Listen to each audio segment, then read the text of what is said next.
This is the brand new Google Pixel Watch 3, a watch that, yes, is bigger than the past Pixel watches, but more importantly, has way more fitness and sports features. And that's what this review is going to be about, diving into those fitness and software features and seeing how well they actually work. I've been putting it through its paces over the last few weeks now, so I've got a pretty good idea on where it works well and where it falls a little bit short. So let's just simply get right into all the newness first on the sidebar there. That's the hardware features that are new. Obviously, the big ticket item being the new 45mm size of the case, but they're still keeping the smaller case around. You can see them side by side here between my older Pixel Watch 2 and the Pixel Watch 3 45mm.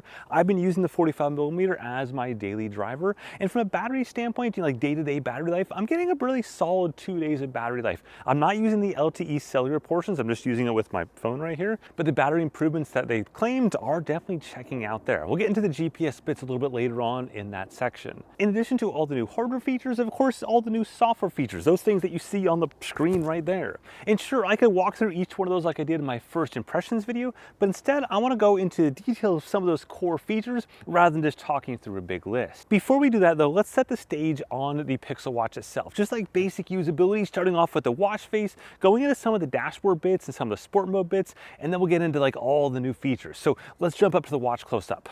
Okay, just do a quick walkthrough of the watch itself. Sorry about that bird up there. But here is the watch face. You can customize all these complications. You can see it just kind of went to the dim state right there. I can tap it to wake it up again. Up top, I've got my steps for the day, the 13,000. 76 is my readiness score for the day. 185 is the cardio load for the day. Down the bottom, I have my distance. Up top here, I've got my active zone minutes. And down on the right-hand side, I've got my floors, 83 floors for the day. It's been a busy day with a lot of uphill. And then my calories up top there at 2,800 there. So if I were to go and tap this Fitbit icon, that would opens up the Fitbit dashboard. And this is where I can see all of my kind of fitness health metrics. So you can see my cardio load there, my readiness score, my steps, floors, distance for the day. I had about a 12 or 13K run.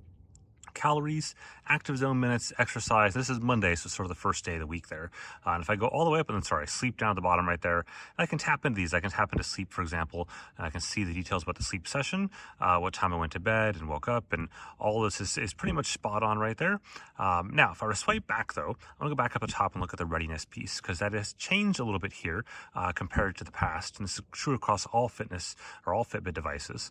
So if I go down, I can see my score for today is 76 high, and things that have impacted, including the HRV, heart rate variability, at 59 milliseconds, which is a bit higher as it notes there. That's correct. It's definitely higher than usual.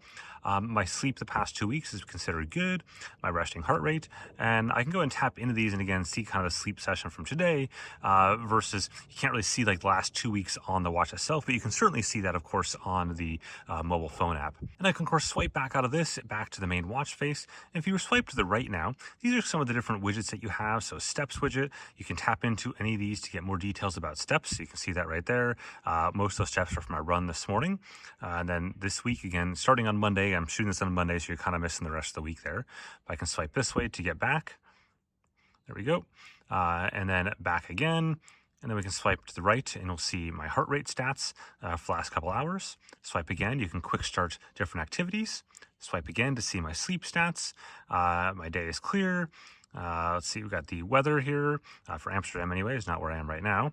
And then these are all different widgets that you can customize as you see fit with both Fitbit or Google apps as well as third-party apps. Then swiping down from the top, you've got your settings control panel right there just for changing some of the settings and things that you might want to change on the fly.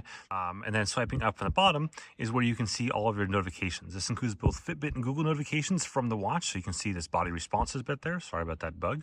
As well as anything from other like smartphone notifications, text, Gmail, etc. However you have those configured. Okay, so now that we got the baseline set, let's talk about the first new running feature, which is the ability to create structured workouts using the workout builder on the app, basically the Fitbit app. And of course, the Fitbit app's been hugely revamped here to add a bunch of new features. And one of them is the ability to create those structured workouts for running anyways. You can't create other ones, but for running, it's there. This allows you to create multi-set intervals. So you can have a main set, for example, as well as like a secondary set, repeats within that, recovery. You can target a given heart rate zone or a given pace. You can also have a given given distance or time.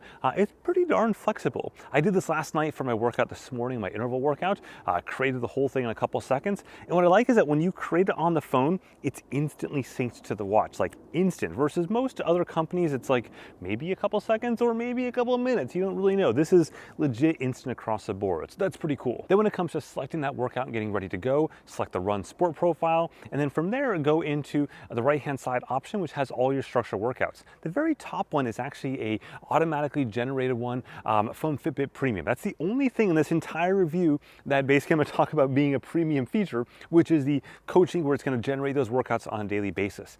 Fitbit has more or less abandoned the premium aspect when it comes to needing it for day-to-day stuff. It was a big deal a few years ago when Fitbit put a lot of stuff behind a paywall, at least pretended to anyways. Most of it wasn't actually behind the paywall, but it really confused a lot of people. These days, there is no reason for Fitbit Premium for day-to-day stuff. It's only if you want what are essentially kind of the future-looking automatic coaching pieces that you might want Fitbit Premium for. In any case, you can see my Monday interval there. I selected that and I'm ready to start running. So once I start my run, it's going to go ahead and automatically walk me through each one of those steps. It'll tell me each step what I should be doing and basically tell me the targets and how long. And then at the end of each one of those steps, it'll do the same for the next step and it iterates through. And all that works great. Now, at the end of the workout, you're going to get a summary stats on the watch as well as, of course, your phone. But that's where you're going to start to see some of those additional changes with the new running efficiency metrics, things like vertical oscillation, ground contact time, etc. Those all show up on the watch, but also on the mobile phone app, allowing you to dive into those stats. Of course, then that gets into the question of, are those metrics useful and are they accurate? When it comes to usefulness, honestly, it's kind of like I've said with Garmin's running efficiency metrics or Apple's running efficiency metrics in recent years, or frankly, everyone's. I struggle to see how to take advantage of that stuff, and there's not a lot of great guidance for doing so. Instead, it's all about showing you numbers that you might geek out on, but probably won't, and unfortunately the same applies for Google. When it comes to accuracy though, that's actually even more tricky. When I was at Google's headquarters, they showed me a bunch of different things they're doing in their lab to validate the accuracy of that. They have a pressure sensitive track you run up and down, and then from there they take the data and correlate against their algorithms to ensure everything is exactly the same. They have a whole slate of cameras there that record what you're doing in real time, the same sort of thing you'd see like in Hollywood productions. And all that like checks out as accurate when they showed me it there in the lab. And I don't have any doubts it's probably the same as well out in the real world. The problem with that is I can't actually validate that myself against other devices because Fitbit doesn't allow exporting of any of that data, any of that running efficiency data to any of the common standards, something that Garmin and Apple and other companies do. So that makes it a little bit hard for me to be able to validate that. So take that for what you want. Now, all that data then gets into the updated Fitbit app. And this is an app that's seen a massive refresh for the running side of things. And in particular, this new running dashboard where you can look at all your running metrics, including PRs and trends over time against different metrics, even those running efficiency metrics. This is a huge shift for Fitbit as a company coming from, again, a company that historically has tried to like have kid gloves around everything. They're finally ripping off some of that Band-Aid and going, yeah, people want this data. And if they don't want the data, it's all right. It's still easy to use and easy to understand. So good job, Google and Fitbit, on making this data available there and making it actually appealing to runners as opposed to just like dumbing it all down. Which then, of course, gets to the highlight feature of this launch, which is cardio load and cardio load targets. Cardio load is basically a way to measure how much training load that you have based on all of your activities. But what Google is doing here is unique compared to every other company. Google is, yes, calculating cardio load every time you start a workout, start a run, a bike ride, any sort of workout at all, using your heart rate. Every other company to some degree does that, but Google does one extra step, which is they calculate it for the rest of the stuff over the course of the day. That's a big shift because yes, while most companies will give you calorie credit, or in the case of Google and Fitbit in the past, active zone minutes or Garmin's intensity minutes, or you pick whatever flavor you want, that never accounted against your actual training load. Here it does. And that matters if you have a job or activities that aren't like considered workouts, but are definitely contributing to your load. For example, being a construction worker, or even in my relatively simple case, where I was helping pack a truck for a couple hours with a bunch of boxes and furniture and all that kind of stuff. And I was drenched by the end of it, but I didn't start a workout. Yet I got the same equivalent credit as like a relatively decent 10K run out of it. Roughly 120 something odd cardio load units for that compared to a normal run to be, 120 or so units for a 10K 5K run or something along those lines. Thus, if you look at the cardio load page on the watch, you basically got your workouts listed, and then you have all your other cardio load sources for the day. But Google doesn't really care at the end of the day how you get your heart rate up. You can think of all sorts of creative ways to do that. What matters then from there is the cardio load target that gives you for the next day. So each morning when you wake up, you're going to get a cardio load target based on your baseline plus your recent day's activity. So your baseline takes 14 days to establish. So you get cardio load from day 0, but the cardio load target won't show up until after 14 days. And again, each morning you wake up and you'll see that new target zone for the day. If you've had a couple really hard days, it'll probably give you a lower cardio load target for that day. If you have a couple of easy days and some good sleep, it'll give you a higher target. Sleep is taken into account from that readiness score, so it's going to use all those components and give you something very similar in concept to what Garmin's training readiness score does, but with Fitbit's flavor of it. And ultimately, the recommendations that it gives me every day after like day 18 or so got pretty good. I found that right after the 14-day, right at that 14-day marker, it wasn't like super great. It gave me some kind of wild swing stuff, but after that, it's been stabilizing, which makes sense as it gathers more data into that. Of course, over time, it'll have a much bigger library of my history to pull from to establish that cardio baseline. And that, of course, is absolutely no different than what Garmin and Polar and Apple and Suunto and Chorus and every other company does from establishing a load standpoint, typically over like a 4-week period. So Google's giving you a little bit like a jump start in that data, even though it might not be as accurate up front, but it gets you sort of going before you have to wait for the full 4 weeks. So good job on the cardio load there. Let's get into the next item, which is accuracy. And one of the things they claimed here is this is the most accurate running watch from an optical heart rate sensor standpoint that Google and Fitbit has ever made. And I'm not gonna like beat around the bush here. Straight up, that is true. It is arguably one of the most accurate watches I've tested from an optical heart rate standpoint, period, across the board for any sports and activities. I don't think I've ever had this good of a collection of heart rate data sets over a 3-week period as I've had here for this watch. I mean, it's very, very impressive. So just picking a couple sets at random, here's my interval run workout from this morning. Hard interval run workout, both on pavement and then eventually on trail running, like descending steep stuff and back up again. And it is near identical to the chest strap. Incredibly impressive. Here's another interval workout, also super impressive, identical to the heart rate strap. Here's another run, also identical to the heart rate strap. Here is a bike workout that I did, both off-road, on-road, and that's both mountain bike as well as gravel, all mixed into like this whole threesome of a ride. Only a couple seconds where it was lagging slightly behind the chest strap, but otherwise incredibly good. Keeping in mind that cycling outdoors, especially off-road with kind of that washboard effect you would see on gravel and stuff like that, is incredibly difficult for optical heart rate sensors because of the vibrations. Had no problems here. Like, I'm not going to keep on belaboring this. Again, this is definitely well into the industry leading category alongside of Apple and Garmin, and I would say even edging them out at this point based on the results I'm seeing here with the Pixel Watch 3. Which then gets to GPS. And just in the case of the heart rate side, there isn't any hardware changes here. It's all been algorithmic. But unfortunately on the GPS side, it's not as hot as the heart rate side. And on the whole, it's fine-ish, but it's not great and it's not horrible. So look at this ride here I did where, again, at the high level, it looks great. As I zoom in a couple areas, you're like, ah, that's good too. But as I zoom into some other areas, it's cut some corners and just made some weird things that shouldn't really be there for relatively easy sections.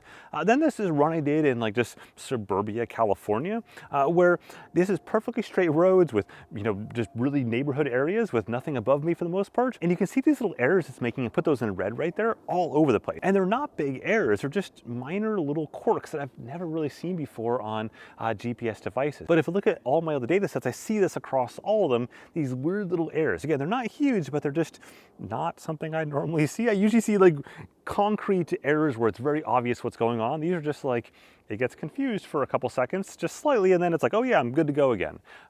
Which doesn't mean it does a bad job in tough conditions. For example, here is my city test. I do this on virtually every single watch where I go to these downtown building area, 20 to 30 story buildings. And it's not great, but it's not bad. And again, keep in mind, this watch does not have multi-band or dual frequency GPS, which doesn't mean you have to have it. There's some watches out there that do a great job without that capability, but this one, it's just been so-so. Still, while it did make some errors, it wasn't horrible given it doesn't have multi-band or dual frequency GPS, but it did have those little quirks here and there throughout the rest of the run that just were kind of odd and don't make sense to me. So overall, from an accuracy standpoint, the heart rate is spot on and industry leading, but the GPS is just like, it's not great, but it's not bad. It's just kind of middle of the road. And then when it comes to battery life, that is kind of hit or miss too. I've had some runs like this morning where it burned through a whole lot of battery life, life, on target for roughly only 5 hours of GPS battery life, which is really, really bad. But I've had some workouts where it's on target for 20 plus hours of GPS battery life.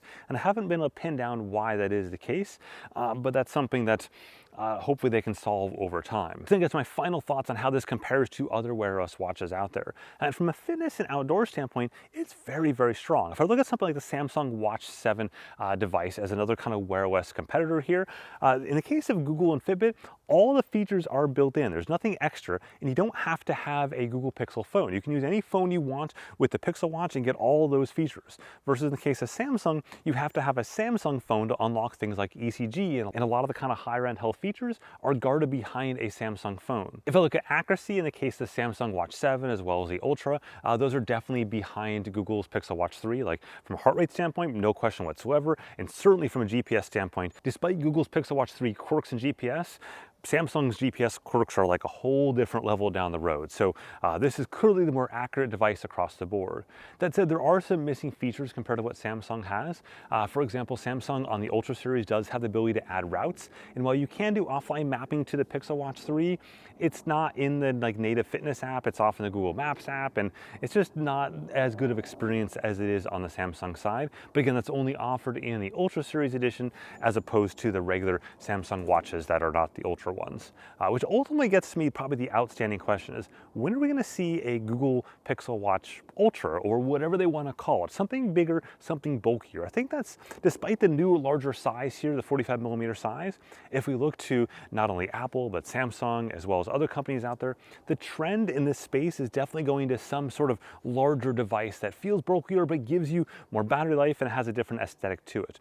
I think that's something that going forward, Google really needs to strongly consider to be able to be in the rankings here among these bigger watches that are often catered to that tech audience or the outdoor audience. In any case, Google definitely made some huge strides with this watch, whether it be the larger size or all the new running features, and especially those cardio load bits there, all really good steps forward for Google and Fitbit as a company. I'm definitely keen to see where they go from here, and if you want to see that, definitely hit the subscribe button at the bottom there. That we get all the latest sports technology news and goodness as soon as it hits. With that, have a good one.